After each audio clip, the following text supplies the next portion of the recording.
This is Cathie Wood from ARK Invest. Once again, it's Employment Day.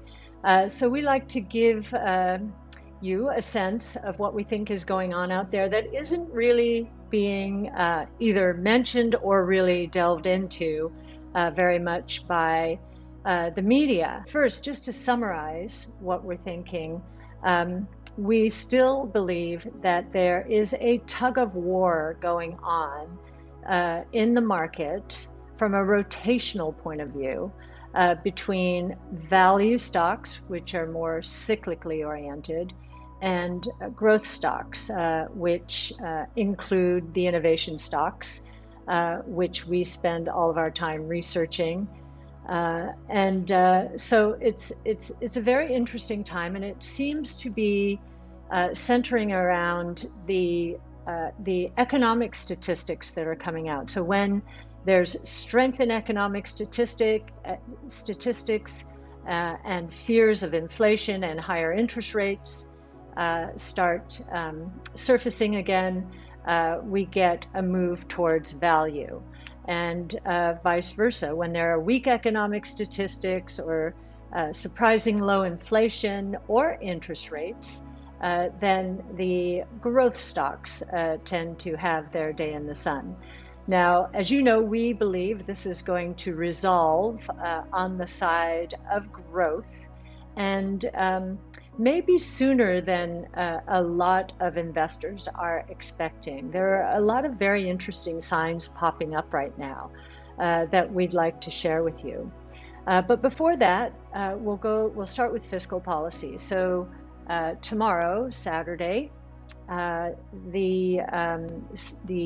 the Senate is going to vote on the infrastructure bill, $550 billion. And it's a sensible infrastructure deal. It's all about infrastructure, which is what it should be from our point of view. Now, the vote, however, has been hung up. It was supposed to take place on Thursday, but it was hung up, interestingly, by some controversy around crypto, how to pay for some of the infrastructure bill with taxes on cryptocurrencies and crypto assets. And we believe that behind the scenes there's fierce lobbying taking place. We do believe that the financial services lobby is particularly strong and has the ear, especially after the crisis in 08-09, has the ear of a lot of politicians.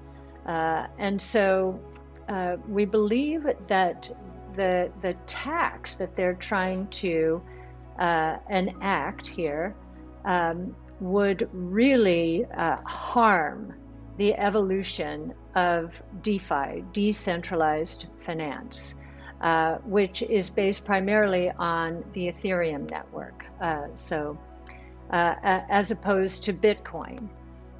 Now, we're not happy about this at all. And in fact, we worry that our legislators could, with an act like this, chase away technology from our shores. Already, the U.S. has had a terrible reputation in terms of regulation around crypto assets, partly because there are so many regulators and they don't agree with one another on even what these crypto assets are.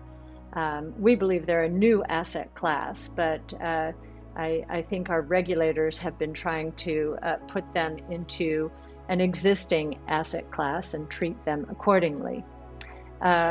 We are hoping that they will be getting a lot of pushback. In fact, we are hearing they're getting a lot of pushback with voicemail. Who uses voicemail anymore? But voicemail apparently for many policymakers full. It's activated a lot of the crypto community and a lot of the innovation community because we don't want to chase innovation away from our shores. And I think that if we were to frame this and say, and I'll quote John Lilly, who was on our brainstorm today, if we were to frame this and say, this would be a lot like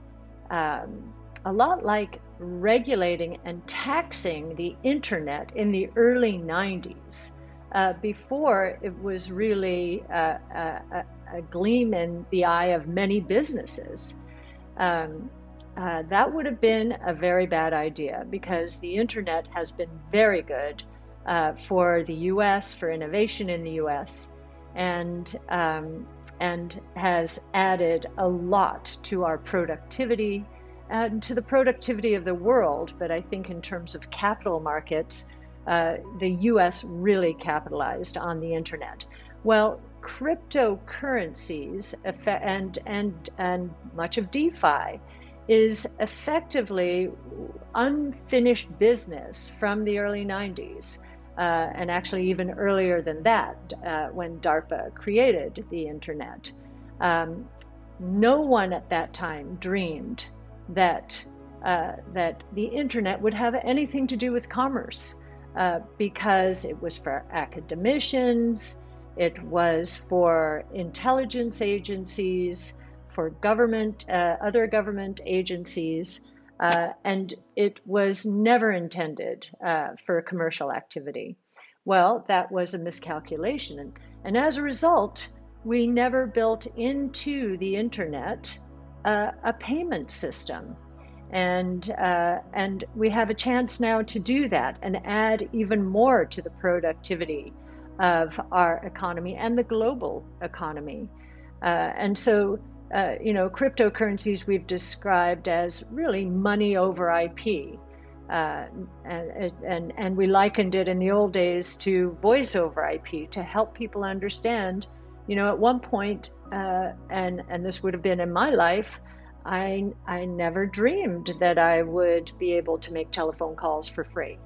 And it changed my life. My children can't ever imagine ever paying for a phone call. So, and we think that costs are going to come down and benefit the entire economy, the global economy, and that trying to shut it down now would be a very bad thing. And I would say that our regulators then would be blamed as innovation moves